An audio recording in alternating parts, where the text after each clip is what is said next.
Good afternoon. I'm Dr. Frank MacMillan, Jr. I'm a medical doctor here at Core Physicians Gastroenterology Division, and also I'm affiliated with Exeter Hospital. Here today to talk to you about colorectal cancer screening. I think in the context of COVID-19, it's become all the more important for people to pay attention to their screenings, because the whole purpose of screening for disease is to find it in asymptomatic healthy adults so that you can delay or prevent a disease from ever occurring. The unique thing about colorectal cancer screening is that in many circumstances we can actually prevent the disease before it gets started. There are several ways to get this screening done, and so I want to talk to you about the different ways of doing it. One of the things that people ask me is what's the best test for colorectal cancer screening? And it's a complicated answer, but for many people it's the test that actually gets done. The preferred test of the American College of Gastroenterology, which is a group that I'm affiliated with, is a screening colonoscopy once every 10 years. Now there's some new information about this. Right now the screening recommendations are every 10 years starting at age 50 and going to age 75.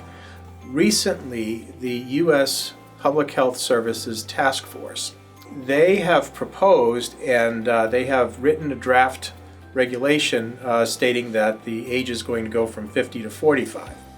And so once that is finally adopted as a rule and not a draft, then we will probably at some point this year revise our start date from age 50 to age 45. So that's where we are for colonoscopy. Now about 50, 60, 70% of people want an alternative to colonoscopy. The advantage of colonoscopy is its high accuracy and its ability to remove the lesion at the time it's found. The downside is that it's an invasive test. It involves time, money, and inconvenience. Some people prefer to do things that they can do in their own home, and this is the role for stool testing. So one particular type of stool test is something called FIT, which is Fecal Immunochemical test. And the FIT test is really nice because you can take the kit home, collect the sample, send it back, either dropping it off or putting it in the mail, and it will be processed. Your doctor will get a report within a few days. And what it is it's a test for human blood. This is a big improvement over the previous test, which was occult blood testing by stool guaiac, which relied on a chemical reaction. And that could unfortunately pick up dietary blood if you had a piece of red meat, for example, or if you had an iron supplement. So the FIT test is much more accurate as far as detecting human blood. And we know that many polyps and many cancers will shed human blood, and it's never normal to have blood in the stool. So a FIT test is a good test for picking it up as long as it's shedding blood. So its sensitivity is not as good as colonoscopy, but it's still pretty good. And some people will do a FIT test every year. The issue is if you have a positive one, you don't do another FIT test. You do a better test, which is a colonoscopy at that point. And that's going to be a continuing theme. A more recent innovation has been the development of Cologuard. And Cologuard is a product that tests the stool DNA for the signature of polyps and cancers. And it's very good at detecting cancers. It's about as good as colonoscopy for picking up cancers. But in order to improve the sensitivity for polyps, they added, in addition to the DNA testing, a FIT test. And when we get the result back, we don't know which one it is, whether it's the FIT that's positive or whether it's the DNA that's positive. So it's not quite as good for picking up polyps, and it misses about 50 to 60% of advanced polyps. Those are the polyps that can become cancer, and those are the ones that you want to know about. So if you have a Cologuard and it's positive, you really want to make sure that you get that follow-up colonoscopy, because that's your opportunity, that's your window to be able to get the colonoscopy done so that the lesion can be removed while it's still a benign polyp or perhaps an early stage cancer. Those can still sometimes be removed by colonoscopy. So again, it's what's the best test? It's the test that gets done. But if you want to do your screening using low risk, convenient testing, then either FIT annually, Cologuard every 3 years is a good alternative. You do give up some sensitivity in doing these things, and the follow-up for a positive test generally ends up in a colonoscopy. So a lot of people might be hesitant to have a colonoscopy because they actually don't know how it works. And so, first of all, it's not awful. I've been the victim. The second thing is that it involves a prep. And a prep is a strong laxative, and that prep is going to make you evacuate so that we can see.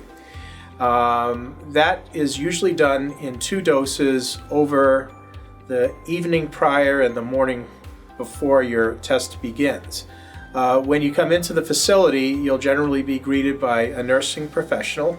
They will take a brief history, confirm the right patient for the right procedure at the right time. They'll place an intravenous so that we can give you a sedative. The test itself is not inherently painful. It's awkward, and so we medicate you to make it tolerable. But you're really only asleep for a few minutes. The medication that we give you is generally safe. Adverse reactions are very rare. The exam works using a flexible fiber optic tube. And just to give you an idea, the tube is about that big and it goes through an opening that's already there. It doesn't hurt. And we medicate you to make you unaware of what's happening. When you wake up, you'll have no discomfort at all. That's the plan. While we're doing our examination, it's just like looking at your skin. If I was to look at your skin from the outside, what I would do is I'd shine a light on it and I'd look for abnormalities. If something didn't look right, we would take it off. A colonoscopy is exactly like a skin exam, except we use a visual element, a flexible tube, to get inside so that we can do that careful examination. We can remove any lesions that are there, and a typical colonoscopy may take about 15 to 25 minutes. And again, that time is inapparent to you because you're medicated. As soon as we stop medicating you, you start waking up. Once the test is over, you'll recover for about 20 to 30 minutes. During that time, we'll make sure that you're recovering properly, that you regain your consciousness, your balance, and anything else. We'll give you something to eat or drink. We'll remove the IV, call your friend or family member who's picking you up, and then you'll be escorted down to our valet area where you'll be picked up at the front door.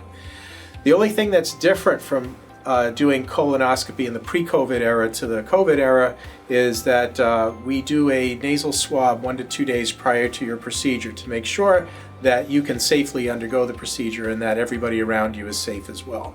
If you've had your 2 vaccinations already, we do not require any pre-procedure testing, and we have not for some time now. So if you have gotten your vaccination, there's no pre-procedure testing that's needed, and you will still come and go in the usual manner.